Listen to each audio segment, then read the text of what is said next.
Well, hello, friends. My name is Alvin with the CBOQ Youth, and it is great to see you on this Maximizing Ministry episode. And one of the things that we're going to look at today is this whole idea of what exactly is a digital drop-in center look like. Given that a lot of things now are switching to online environments, online platforms, we're going to explore this whole idea, and I'm pleased to introduce a couple of people with me that you see on screen here. One is Christian Ninja, who is also, some of you might know him as Al, Pastor Al. He actually, I'll let him introduce himself in a moment, but he's actually one of our CBOQ pastors beforehand. So we're glad to have him back in on this. And the other one is Scarlett, who is a great person as we get her involved in this conversation. And through the next few moments, we're going to take a look at this idea of what exactly is a digital drop-in. What does it mean? What kinds of things do you need to be aware of, especially if you're a church that's looking at doing something like this? And so let's delve into this and see what we're going to get into. And so, Al, it's great to have you on here. First of all, tell us a little bit more about what exactly your journey's been in this, and how, and just kind of how has it progressed to where you are now. Well, Alvin, thank you so much for having me. It's so exciting for me to be able to be here and talk about this, to be able to spend some time not only with the denomination I've been part of for a long time, but definitely with you, who definitely has an interest in this area, a real desire to serve the people that are really a target audience for where we're hitting. My journey as far as this goes, I was a pastor for like a full-time pastor for 16 plus years, MDiv, Bachelor of Religion, and about a year, well, more than a year now, I celebrated my anniversary, my stream anniversary, about a couple weeks ago. So I've been doing this for over a year now. And before that, when COVID hit the church and whatnot, et cetera, I had to figure out what I was going to do. And God just gave me a real heart for online ministry. The question that I felt that he'd asked me was, well, what are you doing now? And the answer was, well, I'm podcasting right now. And I want to connect with people through podcasting. And I want to see how I can maximize that and be able to actually, get things back. Because podcasting just kind of goes out there. You know what I mean? How do I receive back? And I started looking into live streaming. And that led me to Twitch, which led me to completely reorienting. As I started researching Twitch and seeing what it was like on there, what the environment was, who was streaming, what things were happening in the streaming world, it became not only exciting from a sort of a technical and ministerial perspective, but it also it became a weight on my heart, because I was seeing how much darkness and how much difficulty and how much depression, and there's so many troubled things happening in the online live streaming environment, and to be able to be called to serve there was incredible. And as I've been serving over the last year, I started with a focus on the lost and the lonely, those who are depressed or locked in, shut in, those who have social anxiety, who can't go other places, the reaching through ministry, the people that no church could ever get to because they will never leave. You won't see them at a coffee shop, you won't see them at your local youth group. They don't leave the house. They just stay there. So how do you get there? You get into their house. As I was serving there, because I give off pastor vibes, distinct pastor vibes, I started to attract more and more Christian people who were on there that felt sort of ostracized from their own church, gamers and streamers and people that interested in the live streaming, but didn't really have an understanding group within their own church. And so they kind of came on, and we were churching together, sort of, And then as that started to develop, I started to connect with more and more Christian creators, people who were also having a heart for reaching Twitch, people who were also using their gifts and talents, their technology, to be able to shine light and bring salt, or however you want to say it, into this really strange new arena, this pioneer frontier of ministry. And then I've been able to mentor them. So it's been an incredible journey over the last year to go from, I don't have a flying clue what this is, what even is Twitch, to actually being able to mentor content creators and build an online community that is truly meaningful. It's truly encouraging, and people are supporting each other like crazy through the digital sphere. So I know that some people might, and thanks for sharing that. It's interesting to see, like you said, over the last couple of years, how God has led you into this kind of ministry. Before we go on further, real quick, define Twitch. For those people who are not familiar with it, what exactly is it, and what exactly are maybe some of the advantages of Twitch compared to some of the other platforms? For sure. Twitch really is its own universe. So if you were to pick like a good illustration for it, if just for me to understand, think of a city. Now there are 140 million people registered on Twitch on any given day. 9 million people are streaming. Now not everybody has viewers, not everybody has a big audience, but there are a lot of people streaming. So there's tons of content creators and a ton of people that are registered, people constantly on here. What's unique about Twitch is that it is interactive. So it is always live. It's not recorded, it's live. And so if they're watching someone play a game, you can say to them, you are really terrible at that. Or if you're watching someone cook, you can follow along. You're watching someone dance, you're watching someone teach, you watch like it's an amazing location to be able to watch things live. Now, if you want to get an illustration sort of how this works, think of a city. Think of, say, Los Angeles. In Los Angeles, you have the arts district, and you have the professional sports, and you have the musicians, and you have all these different kind of locations that are of interest. You got people that are amazing chefs and restaurants. You got entertainers and comedians. You've got dancers, and then you've got like the seedy side of things, where you've got like the gambling, the casinos, the red light district. All of that is representative on Twitch as well. So now imagine this city of 140 million people with all this heartbeat of different creation and different things happening, and the representation of churches being so small. We're talking like an actual trained pastor, actual trained missionaries, like there's 20. Imagine the city of Los Angeles and there is 20 churches. So what was this is why I call it the frontier, the pioneer ministry, is because it is like an undiscovered country. It's a city that popped up out of nowhere that has millions of people and almost no representation for Christianity. And so God, over the last year since COVID started, and I've heard the story so many times where God has called people and people have felt the desire to get into the digital sphere, to use their gifts and talents on Twitch to serve this unique people group.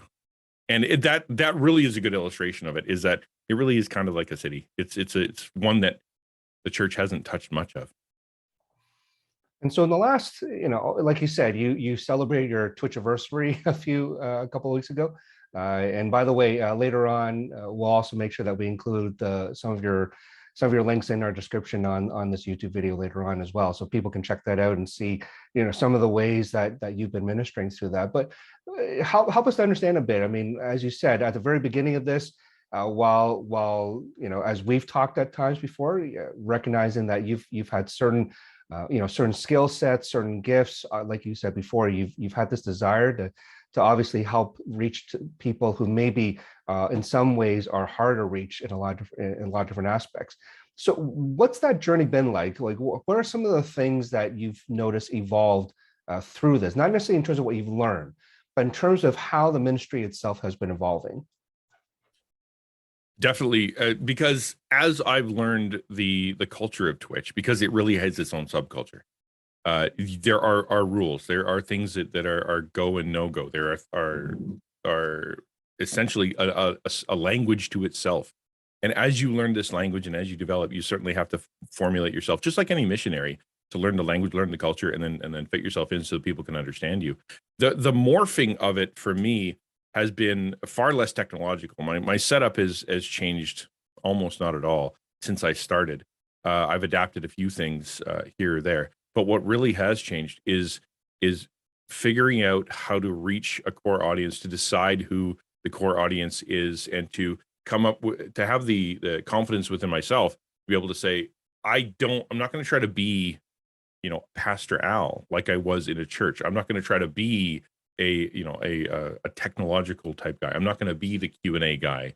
What does Twitch need me to do, need me to be? What will attract these people in order to be able for them to say, I have earned the right through my personality, through being entertaining, through being interesting, through being honest, through being forthright, through being someone who's different. I've now earned the right to invite them into a community and invite them into a conversation where I can start we're talking about Jesus, talking about God, talking about the word of God. And so for me, that the morphing really has come from the honing of that, to realizing this more and more is a missionary endeavor of building that culture, seeking that culture. I struggled for a long time, even the idea of playing games. Like I'm really good at the speaking. I would love to teach. I'm happy to give a message. I'm happy to do the discipleship. I'll give you a class. I'll write you a book. Like all that stuff. But the idea of getting permission to talk to the nerds, to talk to the artists, to talk to the creators about any of that requires for me to be a good creator, a good entertainer, a good influencer that will actually build that relationship. That's really a lot of the development. Now, that being said, there is certainly an audience, multiple audiences out there for different types of creation, right? Like my personality, my desires, the way I do things is going to attract a certain people because of my vibe. Scarlett attracts a very different set of people, even though when we talk about our mission and why we're on Twitch, we're right aligned. We both agree that, we're here to, shine light in a dark place, to talk to people who are in a difficult place and give them a safe crash pad to land on so that we can share the love of God with them, share the love of Jesus with them. But we do it in radically different ways. So yeah, I'm gonna Absolutely. bring Scarlett into this as well. So, and there's something that you both mentioned that Al, you start off with, and I guess Scarlett, let's kind of bridge your story into this as well. Actually, before we even do that, I mean, I guess even Scarlett, give us a little bit of an idea of what's your journey been, and how has Twitch been something that's been a major influence within your own life. Oh yeah, absolutely. It's interesting because if you look at my life, I think it really all started back when I was really young, like 8 or 10. I was really interested in evangelizing to people, but from the start, I never really felt like I had the tools or the ability or the knowledge or the resources to be able to do it. I mean, I was in second grade trying to get all of the people in the neighborhood into a VBS that I would lead. Didn't really work very well. But through my entire life, because my parents were missionaries and a lot of my siblings are now doing like overseas missions has always been sort of something I've been interested in. But interestingly, when I first joined Twitch, it actually, like from the beginning, I was just doing it for fun. I thought, wow, streaming Twitch is a really great platform. I was really interested in a lot of really big streamers during COVID, especially, is whenever I got into a lot of streamers. And so I was like, wow, this seems like a really nice, fun hobby to have. And about I think it was 2 or 3 months in, I came across this channel called The Christian Ninja. And I was like, whoa, is this a streamer who's a Christian? Because I had never seen that before. I had never seen a streamer who was a Christian. And then I found another one that had like a Bible verse in there about me. And I was like, oh my gosh, you can be a streamer on Twitch and be open about like being a Christian. And that just totally blew my mind that could be an option. And so after that, I actually reached out to Al. I think I emailed you, and I wanted to do missions. I sort of changed my mindset. I prayed a lot about it. Whenever I found his YouTube video, and when I was watching this YouTube video about Twitch and his missions, like it was such a God moment. I felt God moving in me and telling me that this is how he wanted me to do my channel. And that's when I reached out to Pastor Al, and he and I talked a little bit about how I would be doing this and how our channels would be different, especially considering that like I've never been to seminary. I don't have the theological base that a pastor would or that a missionary would. I don't have all that training, but I still feel like God is directly calling me to be a missionary. How do you be a missionary without all of that base? And that's where I think it's really cool, because since I'm younger and since I'm female and since I sort of attract a lot of young like women or like middle school girls and a lot of middle school guys and a lot of younger people that a lot of pastors aren't able to do, simply because a middle schooler will look at them. My channel goal is to use comedy, gaming, and kindness to both represent Jesus and Christianity, well as create a safe place for those Christians. And while I'm not able to directly minister always or directly share the gospel in every situation, sometimes what I'm able to do is draw in those people. And then at the end of my stream, I'll raid off to like the Christian Ninja or to another Christian streamer who has that ability and has that base and the theology to be able to answer all their questions. Yeah, it's interesting. I think one of the things that you both have been touching on there, right, is this idea of who exactly are you reaching towards? Right? I mean, I think Al, you were mentioning that in the city of Twitch, if you want to call it that, you have 144 million people, and so on the one hand, you look at that and say, well, where do you even start? Like, where do you even begin? Now, Scarlett, I mean, it sounds like for you, some of those, I guess finding kind of like that niche, right, was a little bit easier just because there's a certain demographic that you tend to. It seems like you were naturally able to relate to. Maybe I'll jump to this for a moment, right? Like how exactly did you at least try to hone like the kind of demographics is the best word I can think of right now. Like in terms of trying to understand who you're trying to reach, how did you hone into that? Well, the term that we use is target audience, right? And the idea is for you as a content creator, if you're trying to hit a diverse audience, you're going to miss because people aren't the ones that are going to resonate with it are going to be are going to be like, well, what did you do on the next video didn't make any sense, or you're changing so often I don't know what to do with you. So honing that target audience is important. However, I will say this, because I'm a pastor and because I've been a small church, single church solo pastor, the idea of saying, well, we're only for youth, we're only for seniors, we're only for whatever culture, we only do this kind of music, it doesn't work, right? You have to find sort of that balance, that sort of way that you can I please some of the people some of the time, if you know what I mean. And so for me, as I've processed what it means for me to be on Twitch and for me to be a Twitch channel, it has very much been, well, I'm going to do my best to try to be me. God convicted me over and over and over the last little while as I kept trying to become someone else or turn someone else. And even as I started in ministry, right?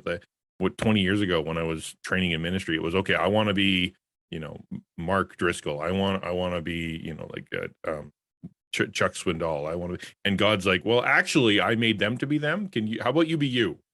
Right. And as I build that confidence, so going through a similar journey here on Twitch in that to kind of say, okay, so what is the representation of what am I supposed to be here? Like, should I be gamer dude and just kind of push the theology to the side? Should I be, hardcore AMA, ask me anything, question and answer guy, and then I just sit around and do my best? Or am I going to try to do both? I've always been a weird dude. I've always been this unicorn pastor who, when I show up into a church, the average age is 75. I'm the youngest guy there, and yet I still know how to, I start the website and I know how to do, writing, and I know how to do digital development, and like I've got all these tech skills that I keep importing into the older churches, and what does that mean, and how does that work, and I've always been the one to kick off the church podcast and kick off the church website and kick off the church PowerPoint and take it from like overhead projectors into an actual a digital projector and stuff. So that's always been me. So that idea of doing the tech and playing the games and being part of Twitch culture and doing the weird stuff, like sticking this thing on my head is part of it, right? Is to go, I want to be that for the people that are on Twitch, and I want to take the time to be able to understand them. What do they expect? But at the same time going, I'm also not only a trained pastor, but my heart is for people. My heart is for the gospel. My heart is to be able to take whatever relationship I can have and be able to let people take the next step, whatever that is, to leap past the struggle that they're having right now, to take one more step closer to God, one more step closer in discipleship, one more step closer in obedience, whatever that is, and whatever level you're on. That's how I am. Scarlett having that, a really tuned audience is far more usual, right? I'm still in the struggle mode of figuring out exactly what I'm built for, because I have hit a lot of the lost people who come into the stream and they're like, you're different, like, yes, you're interesting, you've got the Twitch stuff, but you're different. And I get that all the time. And then I've got people who are coming from churches who have been hurt by churches, who do not go to church anymore, but they have a Christian a desire to be united, and they want to be talked to. And so therefore I do a devotional at the beginning of every stream. I was doing a devotional at the beginning of Monday, Tuesday, Wednesday, Thursday, and then I decided to start another stream on Friday where I just kind of finished the game, because I wasn't taking any time. I just called it Finish the Game Friday. Let's just get through some of these, right? Because it's taking forever. And I started the stream the very first Friday, and I go, okay, let's launch up the game. And it was a riot in the chat. It was, what are you doing? Where's the devotional? We're here for the devotional. How dare you? You know, I'm like, okay, fine. And so I said, okay, if that's, there's a lot of people here that want me to spend time talking about the Bible, be applicable with whatever the verse of the day is, and to be able to lead them in discipleship, because that way the conversations on Discord, the conversations in their life, lead them closer to Christ. That's a big part of my channel. And when I tried to divert from that, the chat, the people in my audience went, don't divert. We like you watching you play games. We like having you, do silly stuff. We like being able to make you wear the pom-poms on your head. That's all part of it.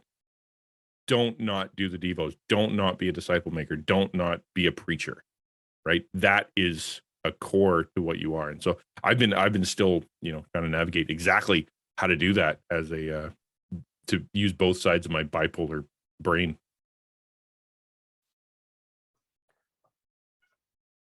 So that's interesting. I mean, like, I think it sounds like in some ways you almost need to understand what your intention is, right? Like, it sounds like, Al, you've been, as you're getting that feedback from your targeted audience, right? You're starting to get some of that, Scarlett, I love the way that you kind of framed it, right? Like, in a lot of ways, what you're representing is, I think you said, comedy, gaming, and kindness, right? Like, and then how does that get expressed through your channel? So let me take a step back for a minute there, because part of me is wondering, especially for some of our youth leaders who are maybe watching this right now, maybe even some pastors who are looking at this saying, okay, where do you even start?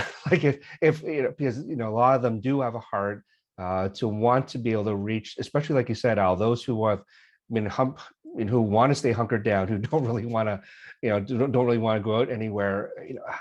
What are some ways to begin that kind of initiative? Maybe I'll throw to both of you, right? I mean, what are some things, at least in terms of someone who has never stepped into this before, how do you begin those steps moving into that? Let me start, and then I'll throw it to Scarlett. And just to say this, these people exist in your church. Okay. These people exist in your life right now. There are people who won't walk through your doors because they're scared. There are people who won't come to your ministries because they're social anxiety, or they're depressed, or they're mentally ill, or they're shut-ins. These people exist. Everybody who's in your church right now, who's attending your church right now, knows a gamer, knows somebody that's super into some form of gaming or some form of online. These people exist, but they don't want to talk about it. You don't know how to talk about it. And if you try to fake it, they are not going to appreciate it. There is this exists already around you. This is not new. This is not weird. Gaming is huge. It's taking over the movie industry. The big movers and shakers that are in Hollywood making movies, they're moving into gaming. That's why so many of them look like movies now. It's because these incredibly amazing digital artists and writers and directors, they're making games, and people are playing them constantly. It is the most, is it the most profitable, almost the most profitable entertainment sphere? Like, I think it's taken over movies. I can't remember the stats exactly, but it's real close. And so these people exist. Let's just say, so if you wanted to get started in this, the first place you got to start is to maybe spend some time figuring out who in your group have you been missing, who in your group can't, have you not been reaching, have you not been talking to, who you can't have a conversation with, and then be able to move into that to say, okay, because these people do exist, in what way can we serve them? So for example, you may have a group of people that are really into Dungeons and Dragons, really into online tabletop gaming, and if you were to go to Twitch and you were to spend a bunch of time playing Call of Duty, or you're playing some kind of game that you think that's what all the kids are doing, you will have missed the boat. You might have people that are absolutely into just story games, or just want to spend time building in Minecraft and building in Minecraft and building in Minecraft. That's what they're into. Minecraft is huge in your church. You don't even know it. And if you were to move into trying to say, okay, we're going to do an online Twitch stream that's all Q&A stuff, we're just going to sit on Twitch and we're going to do youth group kind of thing, funny games, you will have missed the boat. So take a little bit of time to figure out who that is, and then you'd be surprised at how easy the tech is. You probably already have the tech, because right now all I have, it's a monitor, it's a computer, and it's a camera and a microphone. It's not that hard. The trick is you can have a crappy mic and you can have a crappy mic and you can have a kind of a crappy camera and you can have a really bad background. But if you are sincere, you're interesting, and you're hitting that audience, your channel will not only grow, but the dedication of the people watching you will happen, because they're not here for professional grade production. They're here to connect to an individual. That's the most important thing to understand about Twitch, is that they can go watch YouTube. They're not there to watch the video game. They can go watch a movie. They're not there to absorb content. They want to use the content as a bridge to talk to the person. That's why they're there. Scarlett? Yeah, I absolutely agree. I really liked how you talked about reaching people who are already in the church, because it's funny, I was literally just talking this morning with one of my best friends who helps a lot with the channel about how there's kind of like a Venn diagram. There is a circle of in-person friends, there's a circle of online friends, and then there's sort of an overlap in the middle that can be both in-person and online friends. And I think when you take that step to get to know people both in person and online on platforms like Discord, especially, I think is a great transition platform to get to know some of the people that you already know, who are already really into gaming, finding out what their interests are, finding out what kind of people they are, what they're into through Discord. I mean, just as an example, literally a few weeks ago, there was somebody at my school who's really quiet and I was trying to reach out to and make friends with, a few years younger than me. And I was finally like, you know what, she's not really responding to any of my efforts to get to know her. I'm just going to ask if she has a Discord username. And so I got her Discord, I connected with her over Discord, and everything changed. She was finally able to open up with me about what's going on in her life. And I felt like even now when I see her in real life at school, it's totally different, because now that we've connected online, because that's such a big part of who she is, because apparently she is actually very much of a gamer and does a lot of stuff on Discord.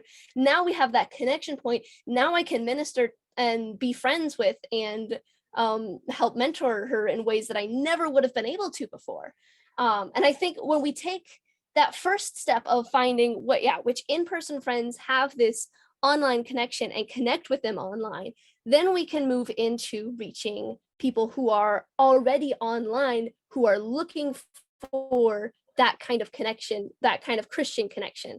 And so it's kind of a transition, in my opinion, from just in person to in person and online, and then also getting the online people who are looking for that kind of pouring into that Christians can do on Twitch. So I think Discord is definitely the first step, in my opinion. I think then there are Let me jump in there for 1 sec, just to say that people have argue with the anonymity of the internet being such a bad thing, that people can say whatever they want, and they can be horrible because they're anonymous.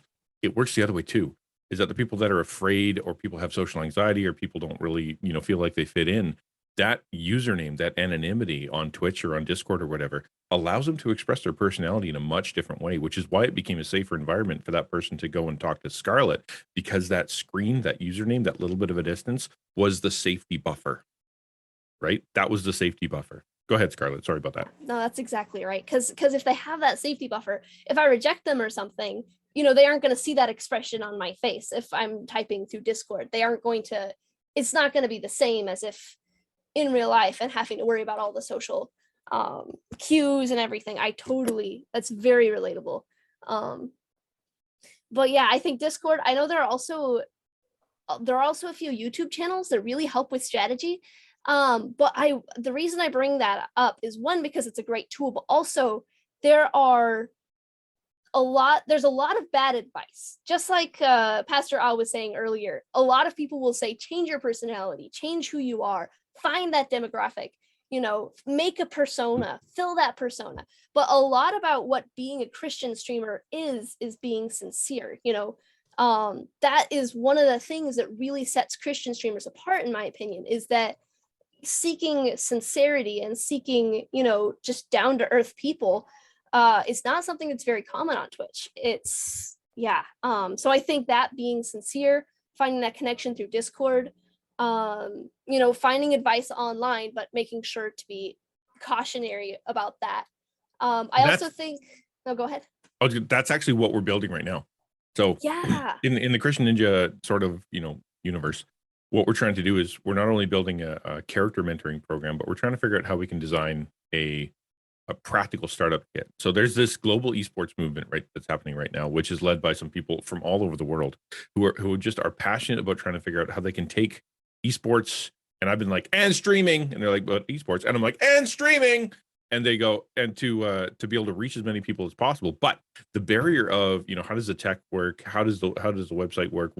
How do you grow? What does it mean to, develop? What are the softwares needed? All that stuff. Everybody seems to want to have to make it up themselves and reinvent the wheel. So we're trying to develop right now not only the technical help to jump people into this, to be able to say, okay, here's the baseline of what you kind of need, and here's how the broadcasting software works, and here's some of the lighting situations, and here's the kind of mic you kind of want, and things like that. But also on my channel, because there's lots of tech stuff out there. On my channel, it's building the character, disciple making the actual creators to say, this is how you discover your vision. This is how you discover your audience. This is how you discover how to speak to God and how God can speak to you and through you. And if we can have that sort of double-barreled approach, then we can start off these churches, start off a creator, start off a youth pastor, start off a whatever, be able to say, this is where you begin. Here's the tool. We're developing that now. It's a lot of work and it's really confusing, but there really is a lot of good stuff out there. And like Scarlett said, a lot of really bad stuff. Because you will definitely hear, sell out, play the same game until you hate it, become someone different. And as soon as you do that from a Christian perspective, from a ministerial perspective, from a trying to be that authentic salt and light person, those people who have already been rejected by the people around them, who already feel weird and ostracized, the ones who have already tried to share themselves a little bit, but feel like, Christians are hypocrites or the people around them don't understand them, they're going to pick up on that immediately and it'll be done. It's super critical that when you enter into the Twitch environment, enter into that nerd environment, you don't fake it. I've been writing a curriculum called Nerd Nights on how to help churches to be able to reach the nerds in their church. And one of the main warnings is, do not fake this. Don't pretend. Don't go play, read a Wikipedia on Call of Duty or on Minecraft and go and try to fake it to this kid. Just go there and ask some questions. Be interested in what they're in, because they will light up like a Christmas tree as soon as you ask about this area of interest, right? Don't fake it. Make sure you're not pretending. Yeah, absolutely. So one of the things that, as I hear you both sharing about some of obviously some of the keys are right in terms of what you're expressing here is there's already people within your own spheres that you can connect into, right? It's just a matter of even just trying to find out a little bit more about them, and even just through, like Scarlett, like you said, through things like Discord, where it does give that screen buffer, as you mentioned. I think that's a great way of putting that. And Al, you were mentioning earlier that as far as some of the startup tech, right? I mean, really, it's a microphone, a webcam, and a monitor, and away you go. It doesn't have to be too complicated that way.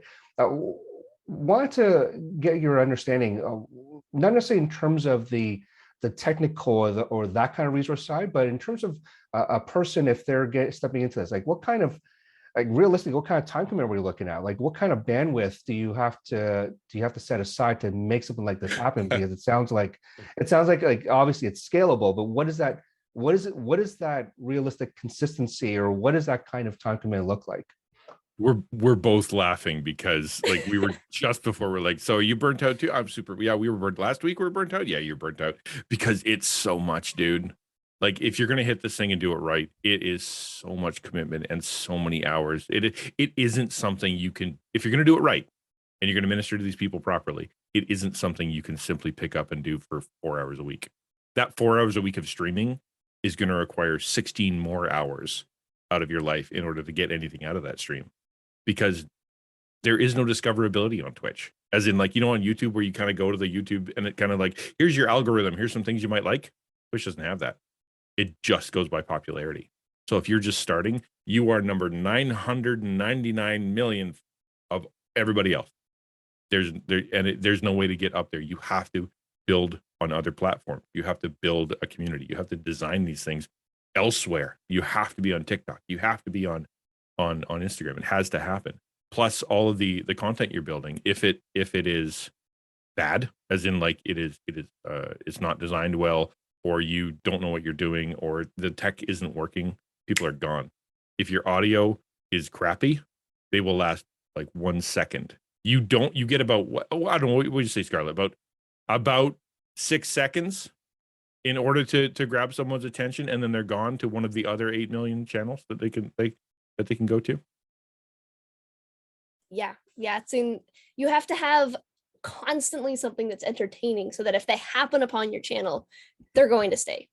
And that takes a lot of planning. I think it's interesting if you compare like my streaming compared to, for example, the Christian Ninja streaming, because I am a student. I have full-time classes, I have classwork, and learning to balance that with my streaming really is a challenge. And that's why it's so important to get other Christian streamers. The Christian Ninja has been a huge help. The mentorship thing has been a huge help. Other Christian streamers that I can see, okay, this is how much work they're putting in. So how much work then do I need to put in outside of classes, outside of my classwork, outside of the rest of my life? How much am I going to have to put into this to get results from that? And that is all of it. I put It's in true. almost all of my time outside of classes and family time. I put into refining the stream, coming up with content, making sure that it is actually entertaining, so that those 6 seconds that a viewer happens to pop in, they will stay. The planning of the content it just takes forever. Yeah. I think I work about 12 to 20 hours a week outside of classes. And I know you work more, but well, I was going to say, so my day, because I am a full-time streamer, I've been trying to do this full-time. Well, not trying. I have been doing it full-time. I just not paid full-time. God is good and God works miracles. I'm so glad that he's a God of provision. But like my day, I wake up in the morning, 9 o'clock in the morning, down here, 3 hours of prep for stream, trying to get things ready. Then as stream goes, you go for either 3 to 5 hours of streaming. And that's just on. You're constantly on. Like I get maybe a 10-minute break if I choose it, but that 10 minutes is always volatile, because the moment you leave, you could lose your audience. Someone could come in and be gone. So you're on. So after that 5 hours, sometimes I go eat. Sometimes I just go and grab grab something, and I come back, and then it's time to catch up with people on the Discord. It's time to grab the clips that are online and turn them into TikToks. It's time to go through the video and edit out, take out the Devo and post it on YouTube. It's time to create graphics that are interesting. It's time to go on to the 5 or 8 social media sites that I'm part of. It's time to edit the podcast. It's time to get onto the blog and put it all together, so that the content I just spent a bunch of time putting together doesn't die. Because on Twitch, it dies. You put it out there, you got 4 hours of content you've been prepping for, and it goes on and it's just gone. Because the 20, 25, 30, however many people have been watching you, that's all the people that see it, and then it disappears into the ether. You have to capture that content and put it on some other platform in an editable, understandable, bite-sizable way, so that other people will be able to see it, consume it, find you, and be able to come back. I work 12 hours a day, 6 days a week. No question.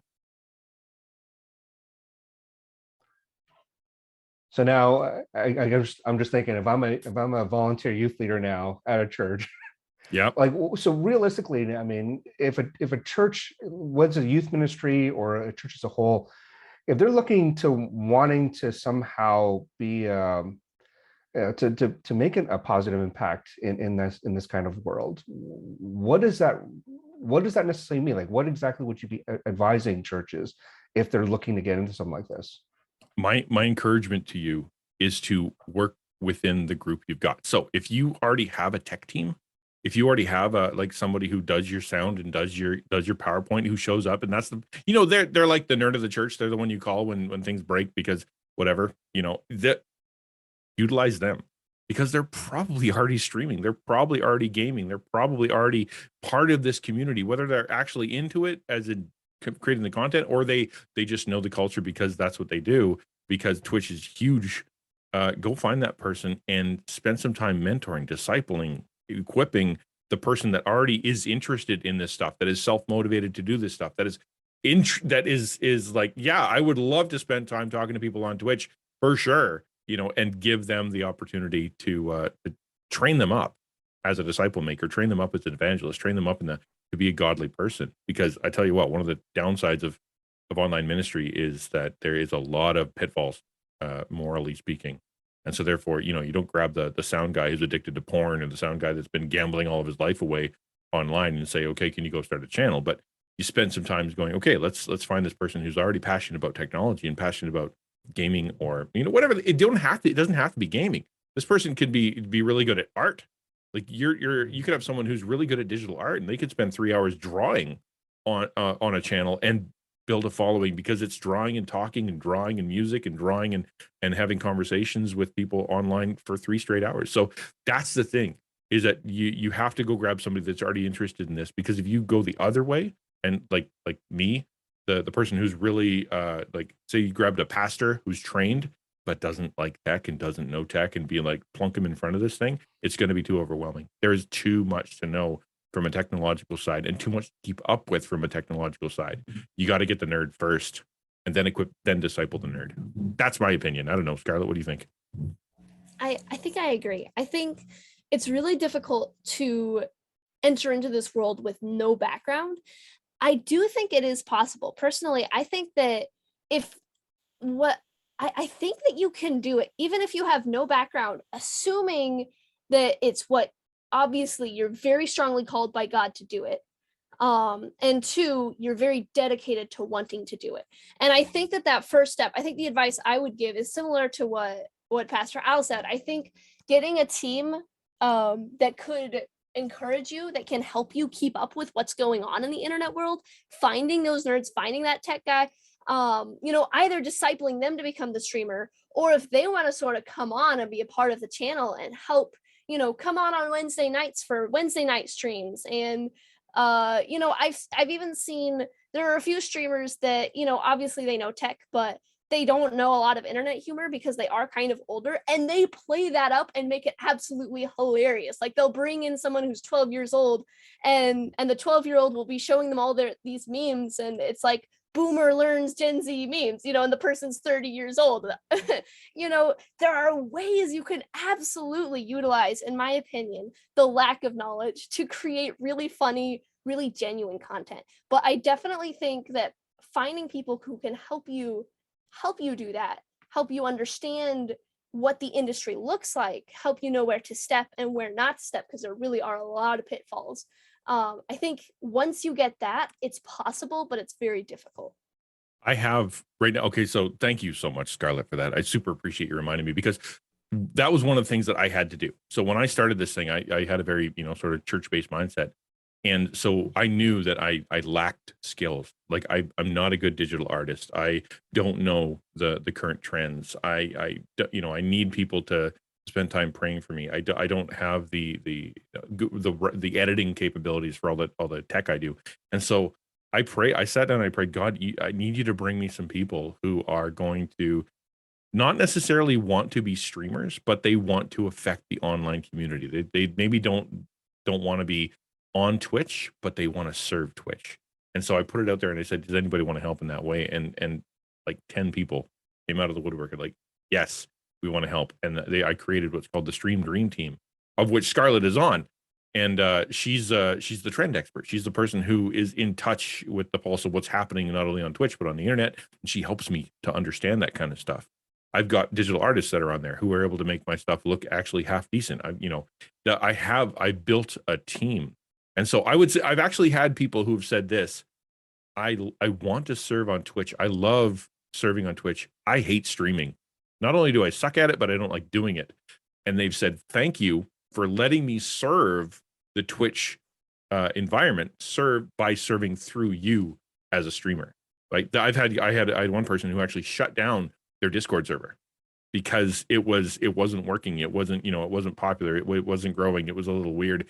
And they went, yours is growing and yours is intimate and yours has people talking and stuff. So I'm just going to shut mine down and bring all my people to you, because then I will invest my time into your Discord. He doesn't stream. They spend time in my Discord serving and helping and chatting with people when I'm not there. Right? I've got what I call the Love Squad, which is a group of 2 or 3 people that just spend time on Discord chatting with people. Because I like I said, I'm busy trying to do all the other stuff, but their passion is to chat.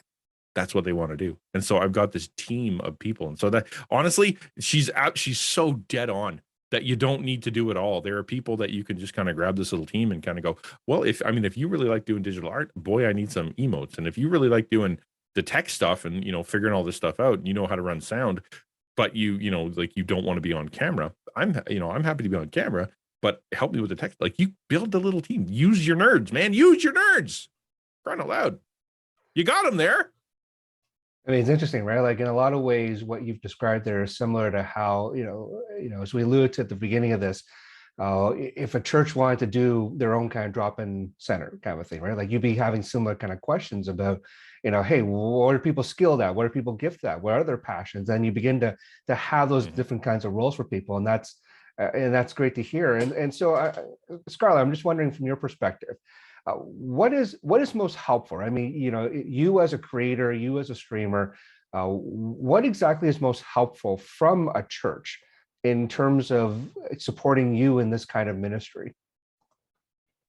I definitely think it's just what we were talking about. Having somebody who's going to come around you and say, we support you, we're willing to train you and give you resources and give you practical tools, is something that I think would definitely be a game changer. To have a church that says, you are our missionary, we want to mentor you so that you can mentor others, we want to pour into you so that you can pour into others, like that would absolutely, I think that is probably the most important, would be the most impactful thing a church could do, is to say to you're a missionary, you're going to go out and you're going to be pouring into people, but to be able to do that, your cup needs to be full. You need to have people you can go to for advice. I mean, there's going to be situations sooner or later, someone's going to come into my chat and, talk about stuff that's way above my pay grade. They're going to talk about, people have come in and talked about mental health issues that I have no idea what they're about. People are going to come in and talk about theology that I've never heard of.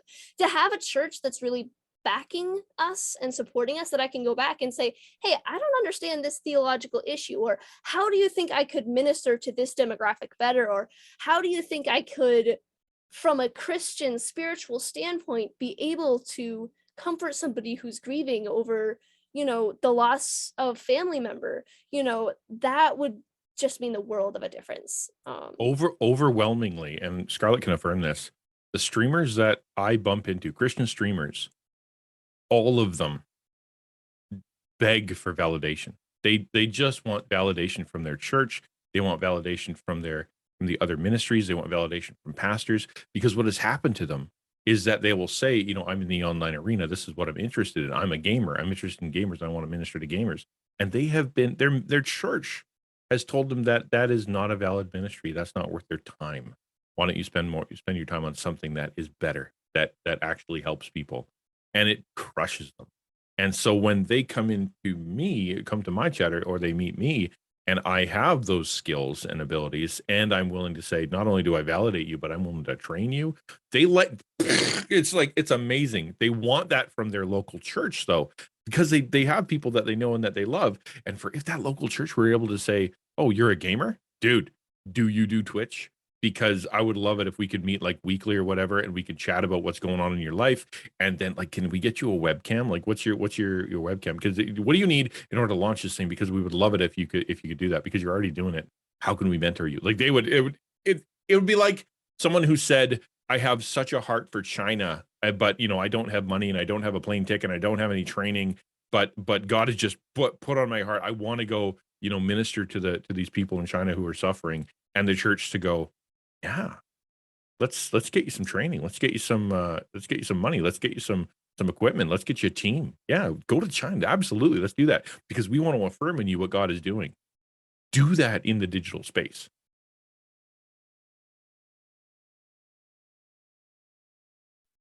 one of the things that you were mentioning in terms of some of the training stuff, and I think Al, you had talked about this earlier, right?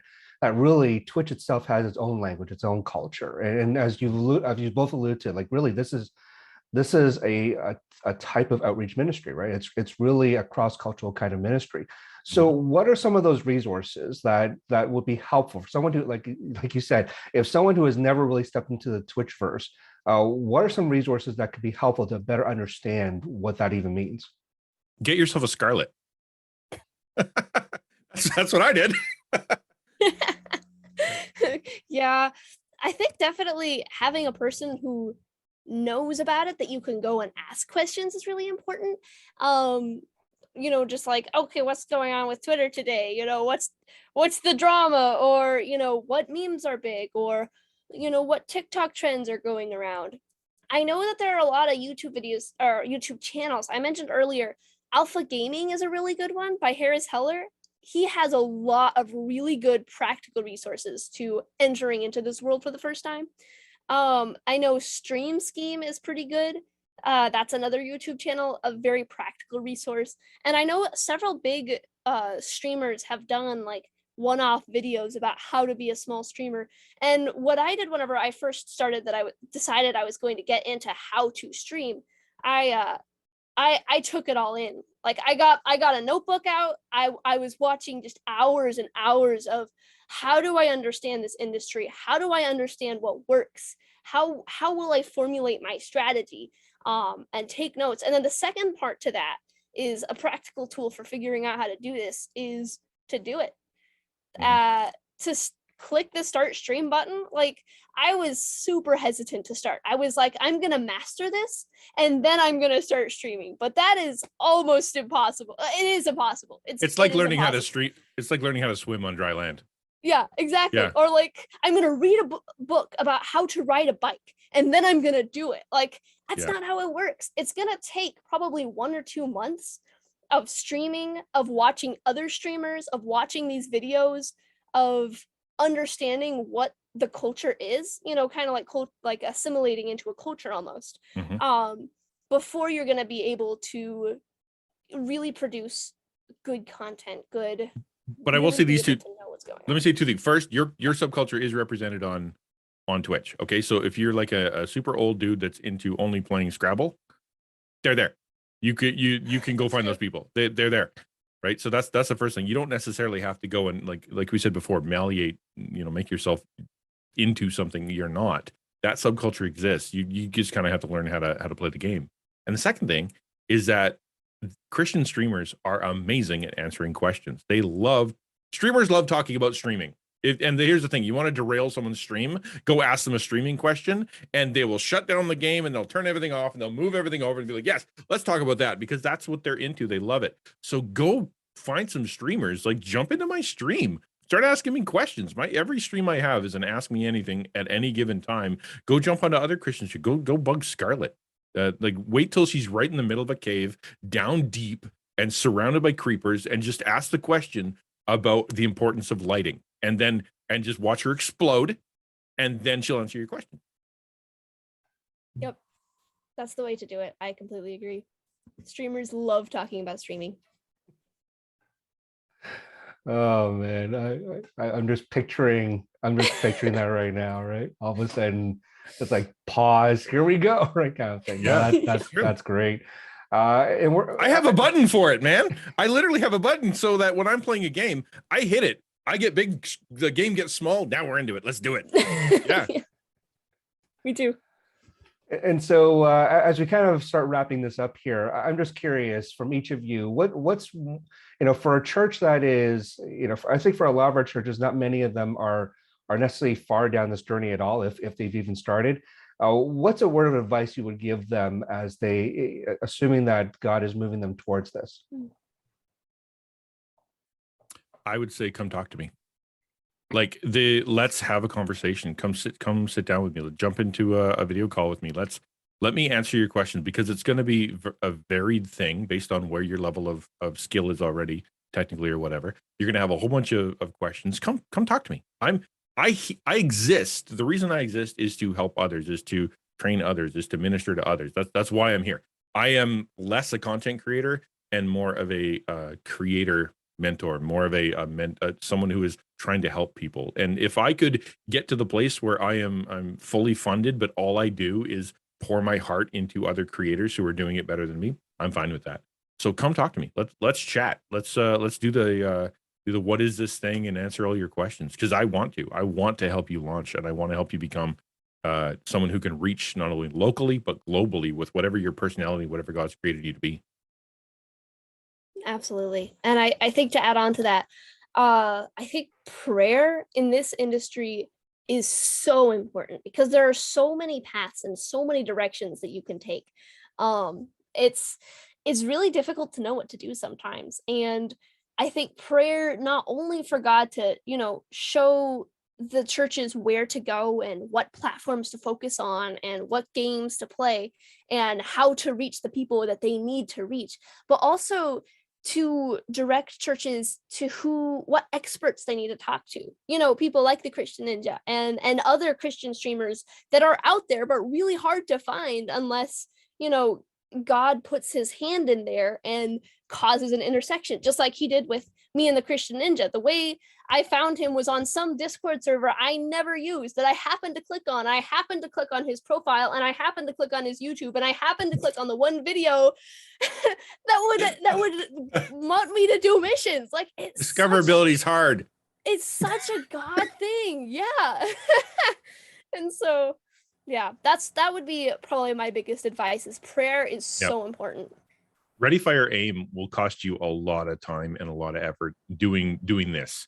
You really gotta get, because if all of a sudden you build this entire esports gaming room, you go buy $50,000 worth of computer equipment, get it all ready, and nobody's interested in esports because you thought everybody was, but everybody's actually playing Minecraft. It's good, or everybody's actually into just digital art.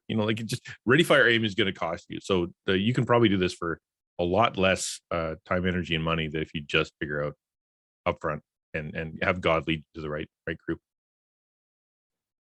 No, I think that's all helpful advice, and I think and thank you for the last few moments in terms of sharing some of the couple of things that seem to jump out at me. Right? I mean, I think one of the biggest things that you both mentioned over and over again is be you, right? Like don't try to fake it because they're gonna figure it out, right? And so if you really are ignorant about something, just be ignorant about it and ask questions and let people share the things that they've experienced as well. And so I think that's something great there, and the fact that it can be a bridge, that's something that jumped out at me too, right? This can be something that is a bridge into an outreach world that a church can support, right? And so I think some of the things that you've mentioned there, on the one hand, yes, it may not necessarily take a lot of capital necessarily to start it up, but at the same time, it does take planning. It does take time, right? And just like anything else that you learn, it does take time to immerse yourself in it, to be ready for it. But at the same time, I think, Al, you mentioned earlier, there's probably people already involved in it. So how do you help empower them, right, to be able to move forward with that? I think you've both offered some helpful and wise, maybe how do I want to phrase this? Probably things that give reality to what your expectations should be in this, in terms of the time it takes and the amount of bandwidth to be able to do it, but also at the same time that in a lot of ways it's not as far reaching as maybe you think it is, right? And that really it's 1 degree away in a lot of ways for a lot of people. So both for Scarlett, for Al, thank you again for your experiences and insights. And again, we'll throw both your Twitch channels into the description here, so feel free to reach out to them. And in the meantime, for those of you who are looking to maybe talk further to this, whether it's with Scarlett, whether it's Al, whatever little I can provide in this conversation as well, by all means, we would love to see the different ways that maybe God is leading you to explore and to be able to reach people in the digital sphere who maybe never stepped into your church ever, but somehow you were able to extend the person and message of Jesus to them. And so we are grateful for what those opportunities might be. And so thanks again, and appreciate you having you here. Thank you, sir. Appreciate it. Thank you.